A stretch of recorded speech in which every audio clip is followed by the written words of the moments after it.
This is Ron Paul with your weekly update for July 5th.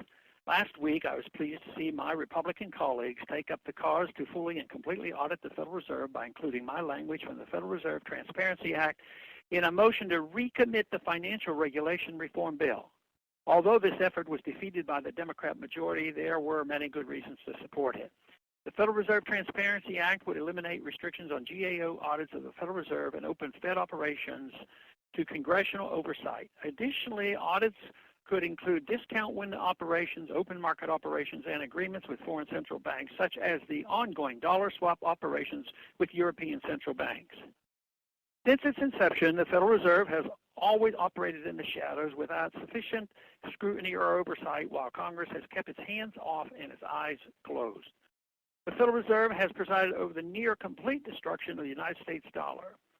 Since 1913, the dollar has lost over 95% of its purchasing power, aided and abetted by the Federal Reserve's loose monetary policy.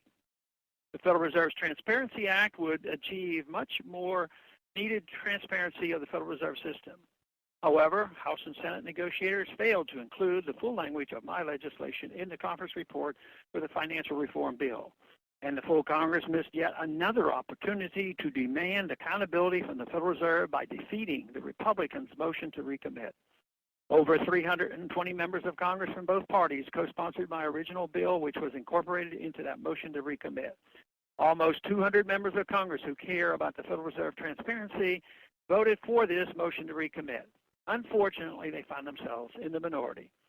Any legitimate objections to the audit proposals were addressed in the language of the motion to recommit. Thus, it is clear that the real reasons for opposing it are unstated and indefensible. The real reasons are that politicians like to spend money far exceeding income, and it's convenient to have an enabler of this in the Federal Reserve. The easier it is for the Fed to create money hidden from public view and accountability, the easier it is for politicians to spend that money and make sure their friends and interests are taken care of through shady political processes. The broader reasons for supporting this entire financial regulatory reform bill are just as sinister. This is not about cracking down on big banks, as some claim. Rather, this is about not wasting a crisis. This is about using a traumatic event to increase government power and control over the economy.